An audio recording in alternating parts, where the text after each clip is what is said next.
hakuna ugonjwa mbaya kama kukosa Mungu. Sina maana kwamba fedha ni mbaya, lakini fedha ndizo ambazo zimekuwa sababu ya ushetani unaoendelea. Ni kweli hata kabla ya pesa watu walikuwa wanafanyana mabaya, lakini pesa imezidisha zaidi ubaya. Ndio maana leo lijitu liko tayari kuwa watu, kumwaga damu za watu, lipo tayari lipate pesa, lipate cheo. Kwa sababu kwenye cheo mara nyingi nini? Labda ni mamlaka na pesa. Kwa hakuna kitu kibaya kwenye maisha haya. Kwenye maisha yako jitahidi sana uwe na Mungu wa aina hiyo.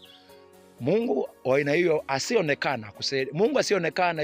Nimesikia voice ya Mwamposa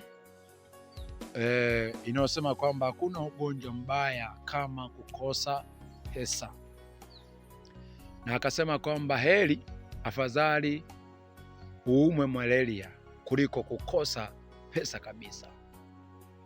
Anasema hivi, hakuna ugonjwa mbaya kama kukosa pesa, ni bora uumwe malaria kuliko kukosa pesa. Mimi nachosema ni kwamba kwenye maisha haya hakuna kitu kibaya kama kukosa Mungu kwenye maisha yako. Kama mwanadamu ama mtu akikosa Mungu kwenye moyo wake, kwenye ufahamu wake, kwenye akili yake, kwenye maisha yake yote, hakuna ugonjwa mbaya kuliko huo. Kwa nini nasema hayo? Nasema hayo kwa sababu sisi pamoja na wote nachojua ni kwamba pesa ilikuja baadaye, ila Mungu ni Mungu ambaye alikuwepo tangu enzi na enzi. Na kabla ya pesa haijakuja ni kama mambo alikuwa afadhali ama alikuwa bora kuliko pesa ilivyo. Ndio maana leo mtu yuko tayari kuua ili apate pesa, apate cheo, apate nafasi fulani, yupo tayari kuua. Mimi nachosema kwamba hakuna ugonjwa mbaya kwenye maisha ya mwanadamu, ya mtu yoyote, kama kukosa Mungu. Mungu ni nini? Maanake Mungu ni usahihi. Mtumishi wa Mungu Daudi anasema kwenye Zaburi, anasema kwamba tangu nikiwa kijana mpaka sasa nimeshakuwa mzee, sijawahi ona mwenye haki ameachwa, wala uzao wake ukiomba chakula barabarani. Alikuwa na maana gani? Ni kweli wakina Daudi ni watu ambao walikuwa na fedha, walikuwa na mali, lakini wao wenyewe, mali zenyewe, nafasi ya Mungu kwenye mioyo yao ilikuwa na nguvu zaidi kuliko pesa ama kuliko mali walizokuwa nazo. Na hata kama walikuwa na mali, zile mali walizitumia kufanya mema kwa watu, kutenda mema kwa watu, kufanya mambo ya hapa na pale. Kwa hiyo nasema kwamba hakuna ugonjwa mbaya kwenye maisha ya mwanadamu kuliko kama kukosa Mungu, kutokuwa kiongozi wako kwenye ndoa yako, kwenye maisha yako, kwa mume wako, kwa mtoto wako, kwa kijana, kwa binti na kwa mtu yeyote yule. Hakuna ugonjwa mbaya kwenye maisha haya kama kukosa Mungu. Unaweza kukosa vyote alimadamu unaweza una pesa, lakini alimadamu maisha yako yana Mungu, ama Mungu ndio dereva wa maisha yako, ndio kiongozi wa maisha yako, ndiye mshauri wako, ndiye kila kitu kwako. Nikisema Mungu sina maana kwamba anasemea Mungu wa kuongea mdomoni, hapana. Ukisha kuwa na Mungu, ukiwa na mcha Mungu, ukiwa na hofu ya Mungu, cha kwanza kabisa lazima utakuwa ni mtu ambaye utakuwa unafanya mema. Lazima ni mtu ambaye utakuwa unatenda mema, kwa sababu Mungu ni matendo mema na shetani matendo mabaya. Kwa hiyo nikisema kwamba Mungu, namaanisha Mungu manake yeye kuishi kwenye njia ikupasayo kuishi, ama ikupasayo kuendea, ikupasayo ambao unatakiwa kutembea katika hiyo.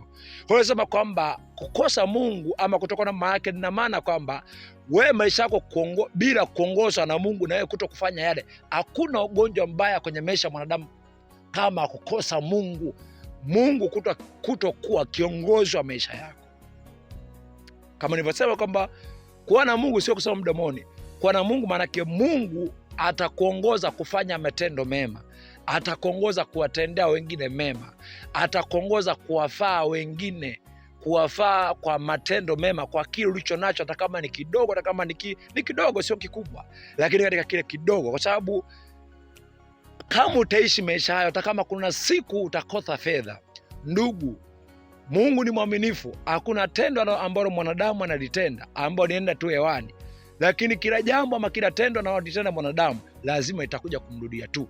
Matendo ambayo ulikuwa unayatenda kipindi ambacho ulikuwa sawa, ulikuwa nacho, hata kama kilikuwa kidogo, wale watu ambao uliokuwa unawatendea, uliowainua maisha yao, umeinua maisha yao, umewafanya waheshimike, umewafanya wawe na jeuri, umekuwa sababu ya watu kuishi vizuri. wale watu lazima watafaa maisha yako. Wale watu lazima watafaa maisha yako, hata kama sio wale uliotendea.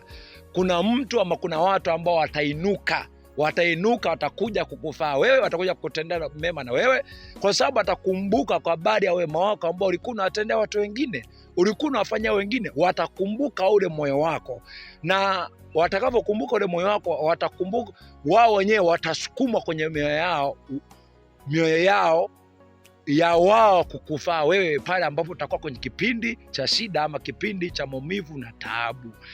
Hakuna ugonjwa mbaya kwenye maisha haya kama kukosa Mungu. Bora ukose vyote, ukose pesa, ukose mali, ukose chochote kile, lakini kwenye maisha yako ukawa na Mungu, ukawa na tumaini ambalo tumaini lenyewe linakujaga baada ya wewe kufanya vizuri, vile ulivyowafaa wengine. Kwa namna yote lazima kuna watu ambao watafaa maisha yako, hata kama sio wale uliowafaa, lakini kuna wengine ambao watasikia habari zako, habari za moyo wako, bidii yako. Hakuna ugonjwa mbaya kwenye maisha haya kama kukosa Mungu, kwa sababu hata kama utakuwa na hela mara nyingi hazifanyi mtu awe mwema. Hata kama mtu ni mwema, basi juaga ni hicho kitu ni kitu ambacho kipo ndani yake. Yaani mwenyewe hata pale ambapo alikuwa hana hela, alikuwa anatenda mema, alikuwa anafanya mema, alikuwa anayafaa maisha ya wengine, alikuwa anafaa maisha ya watu wengine hivyo. Lakini hakuna pesa ambayo inaweza kufanya mwema, lakini pesa mara nyingi kipande kikubwa na kusuma kufanya vibaya, kufanya umalaya, uchafu hapa na pale, na kuua watu ili upate pesa. Hakuna ugonjwa mbaya kwenye maisha yako yote. Jitahidi sana kwenye maisha yako yote ya kumcha Mungu, kuishi wako duniani, jitahidi kuwa na Mungu, na Mungu ambaye utamwabudu, tutamuomba kwa namna yote ile akusaidia kutenda mema, akusaidia kuwafaa wengine, kuyafaa maisha mengine.